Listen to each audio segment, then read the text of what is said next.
Hello everyone, welcome to my YouTube channel Varsha education point में आपका स्वागत है। दोस्तों, कैसे हैं आप सब? उम्मीद करते हैं अच्छे होंगे, स्वस्थ होंगे, आपकी स्टडी भी अच्छी चल रही होगी।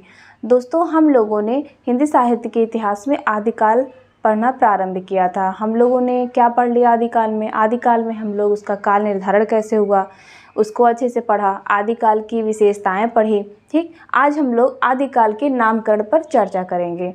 दोस्तों, बात यह आती है, पहले नामकरण से पहले हम आपको कुछ चीज़ें समझा दे रहे हैं। जब हिंदी साहित्य के इतिहास में कभी कभी प्रश्न पूछ देता है कि ऐसा कौन सा कालखंड था जिसमें सर्वाधिक उसके नाम को लेकर सर्वाधिक विवाद उत्पन्न हुआ, वह दोस्तों आदिकाल था। अब आदिकाल को लेकर तो सर्वाधिक विवाद उत्पन्न हुआ, इसके तो बहुत कारण थे, लेकिन एक मत यह देखा जाए कि वो जो साहित्यिक आदिकाल की विभिन्न साहित्यिक सामग्री, सांस्कृतिक विचारधारा थी, अलग अलग आलोचकों द्वारा अपनी अपनी समझ से उन्होंने अपना अलग अलग एक नाम दिया, लेकिन सर्वाधिक उपयुक्त नाम हजारी प्रसाद द्विवेदी का ही आता है। अब रामचंद्र शुक्ल जी, जैसा कि मैंने इसके पिछली क्लास में बताया था कि रामचंद्र शुक्ल जी ने आदिकाल को वीरगाथा काल नाम दिया। क्यों दिया? 12 जो है उन्होंने ग्रंथों की प्रसिद्धि को आधार बनाकर जो है आदिकाल का नाम वीरगाथा काल नाम दिया। ठीक, आप लोग हमें कमेंट करके बताइएगा वो कौन सा 12 ग्रंथ है। ठीक है, और तो हम लोग अपनी क्लास को आगे बढ़ाते हैं, पढ़ते हैं कि कौन सा जो है काल जो है आदिकाल में कौन से जो है विद्वानों ने अपना अपना नाम प्रस्तुत किया, किस कालखंड के पक्ष में थे। वीरगाथा काल सबसे पहले आता है। वीरगाथा काल नाम रामचंद्र शुक्ल जी ने दिया।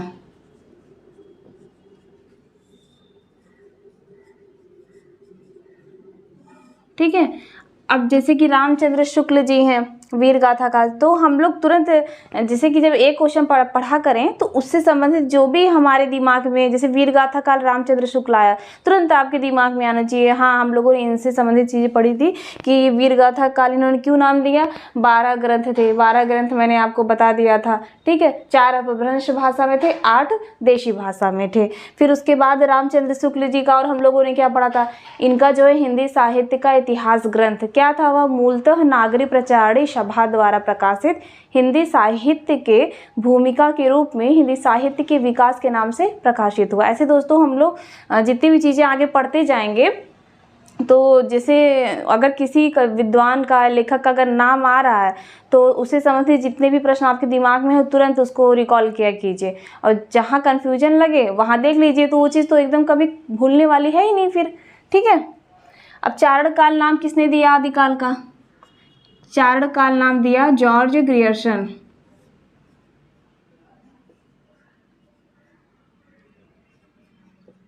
अब देखिए जॉर्ज ग्रियर्सन नाम आ गया, इनका क्या प्रसिद्ध ग्रंथ था? इनका प्रसिद्ध ग्रंथ था the modern vernacular literature of Hindustan. ठीक, ऐसे ऐसे करके आप लोग याद करिए, नामकरण के साथ साथ इनसे संबंधित जो भी चीज़ें हम पढ़ाए हैं उसको आप लोग रिकॉल करिए। आदिकाल नाम किसने दिया? हजारी प्रसाद द्विवेदी ने।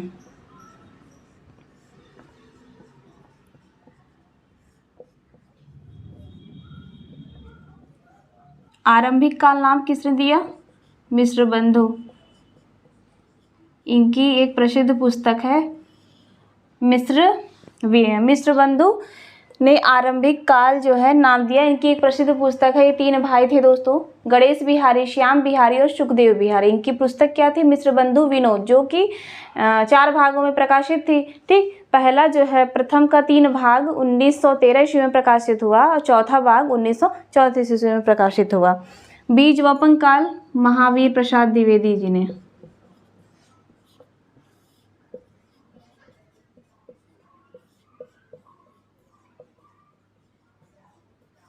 सिद्ध सामंत काल राहुल सांकृत्यायन। प्रारंभिक काल गणपति चंद्रगुप्त।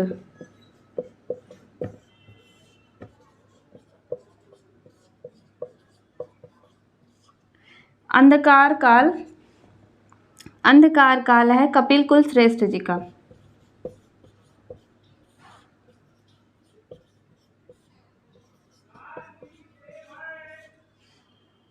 आधार काल है सुमन राजे और मोहन अवस्थी।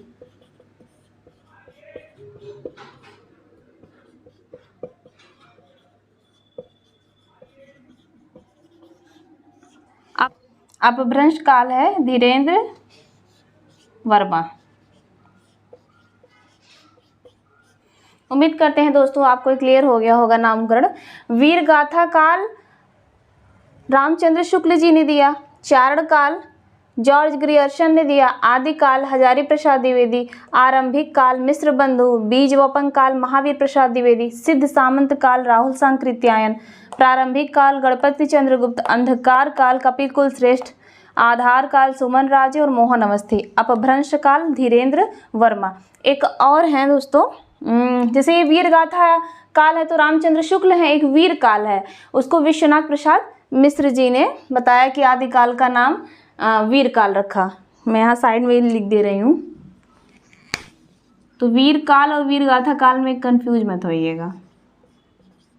वीर काल विश्वनाथ प्रसाद मिश्र।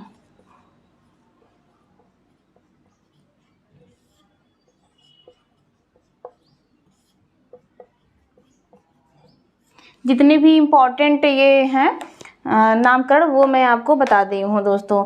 ये सब एग्ज़ाम में पूछे सबसे ज़्यादा मतलब इम्पोर्टेंट तो सभी है जितना मैं लिखा दे रही हूँ।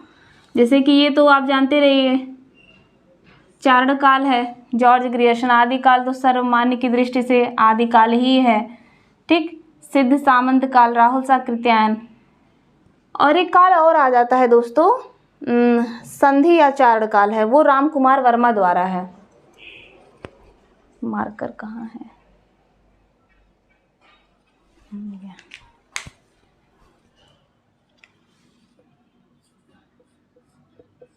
जब सिर्फ चारण काल आए तो जॉर्ज ग्रियर्सन, संधि या चारण काल आए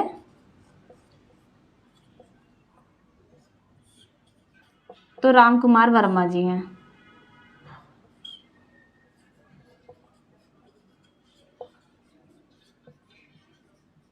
लगभग जितने भी इम्पोर्टेंट नामकरण से संबंधित है दोस्तों मैंने आपको बता दिया है, ठीक है। आप स्क्रीनशॉट ले सकते हैं, इसको बार बार लिखेंगे दोस्तों तो अच्छे से याद हो जाएगा आपको, ठीक है। दोस्तों मैंने एक चीज़ आपको बताई थी कल, वीर गाथा काल जो रामचंद्र शुक्ल जी ने वीर गाथा काल नाम दिया आदि काल का, वह कौन सा 12 ग्रंथ है, उसका मुझे ट्रिक बताना था दोस्तों, तो मैं कल भूल गई थी, बताती हूँ। वैसे जैसे ट्रिक तो मैं बता दे रही हूँ आप लोगों को, लेकिन इतनी बार पढ़ लेंगे ना आप कि ट्रिक की ज़रूरत ही नहीं होगी। जैसे ही जो है उस ग्रंथ को देखेंगे याद आ जाएगा कि हाँ ये ग्रंथ वीर गाथा काल की 12 भाषाएं जो थी उसमें है, तो ठीक है। लेकिन ट्रिक स्टार्टिंग है तो स्टार्टिंग में हम लोग ट्रिक से ही याद करते हैं, फिर धीरे धीरे वही 2-3 बार इतना ज़्यादा पढ़ लेंगे फिर ट्रिक ही आप भूल जाएंगे और आपको जितनी ग्रंथ है वो कंठस्थ हो जाएगा। क्या था दोस्तों वो पहले पढ़ते हैं हम। वीर गाथा काल जो आदि काल का नाम न मानकर उन्होंने रामचंद्र शुक्ल ने वीर गाथा काल नाम दिया। ऐसे है दोस्तों ट्रिक। विजय हम कीर्ति पताका लहराएंगे, ठीक। विजय हम कीर्ति पताका लहराएंगे, खुम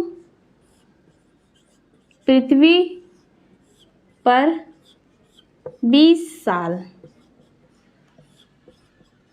कितने साल? खुम पृथ्वी पर 20 साल जय जय जगनीक करेंगे,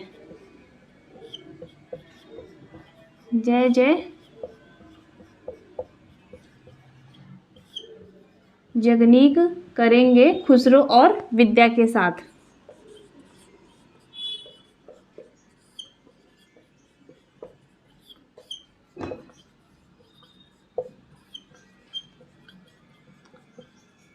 ठीक।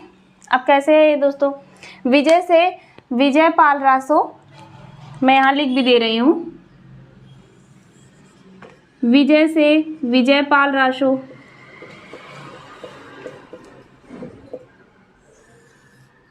कीर्ति हमसे हमीर रासो,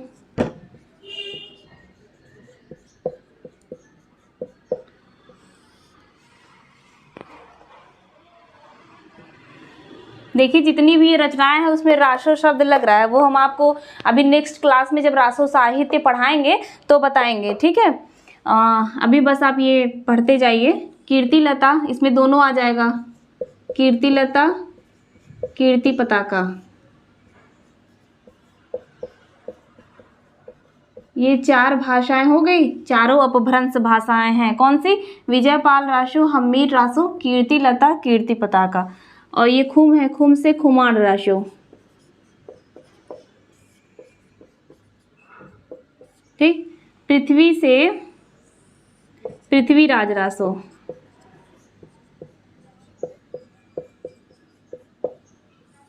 ठीक है।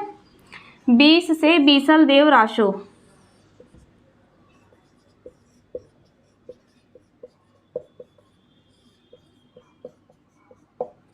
अब क्या बचा हमारा? जय जय।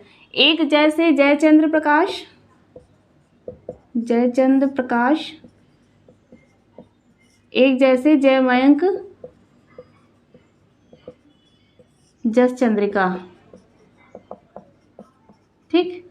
अभी जगनीक से परमाल रासो, जगनीक,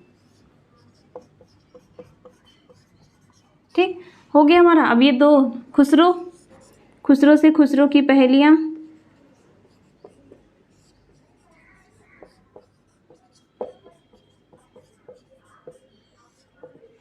अब बचा ये विद्या से विद्यापति की पदावली,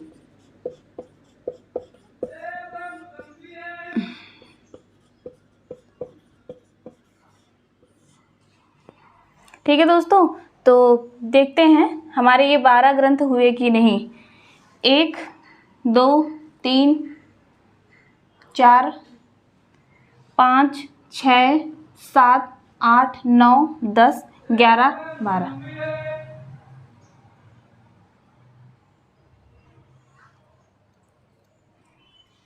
ठीक है दोस्तों। तो उम्मीद करते हैं आपको ये जो है ग्रंथ याद करने में इस ट्रिक के साथ आसानी होगी, ठीक। अब दोस्तों एक लोगों का कमेंट आया था कि जैसे कि मैंने जो रामचंद्र शुक्ल जी के 900 वर्षों के इतिहास को 4 कालखंड में उन्होंने जो है 4 कालखंडों में करके उसका नामकरण किया था, ठीक है। पहला था वीर गाथा काल, जो कि मैंने बताया 1050 से 1375 विक्रम संवत। फिर दूसरा था पूर्व माध्यमिक काल, ठीक है, इसको भक्ति काल भी कहते हैं। इसका काल समय था 1375 से 1700 विक्रम संवत। फिर तीसरा बताया था मैंने उत्तर माध्यमिक काल, जिसे रीति काल भी कहते हैं, 1700 से 1900 विक्रम संवत है। फिर आपका है आधुनिक काल, जिसे गद्य काल भी कहते हैं, जो 1900 से लेके अब तक है।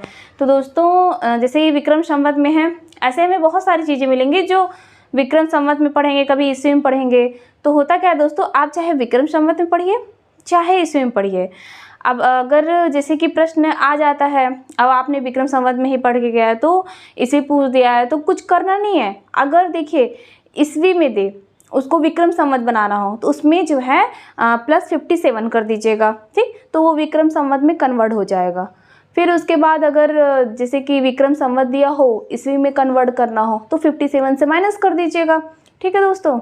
तो दोस्तों आज की क्लास हम यही समाप्त करते हैं। उम्मीद करते हैं आपको आदिकाल का नामकरण और इस ग्रंथ जो 12 ग्रंथ है उसकी ट्रिक वो अच्छे से क्लियर हो गई होगी दोस्तों, ठीक है। तो मिलते हैं दोस्तों कल के क्लास में। हम लोग की दोस्तों ज़्यादा क्लास नहीं बची है आदिकाल में, मुश्किल से 5-6 क्लास हैं, जिसमें मैं कोशिश करूँगी थोड़ा और जल्दी जल्दी पढ़ा के कवर करने की, ठीक है। आप ऐसे ही अपना साथ बनाए रहिए और हाँ जो मैं पढ़ाती हूँ उसका शॉर्ट नोट्स बनाते रहिए, ठीक है। और बार बार रिवीजन करिए लिख लिख के अच्छे से, तो वो याद हो जाएगा आपको, ठीक है दोस्तों।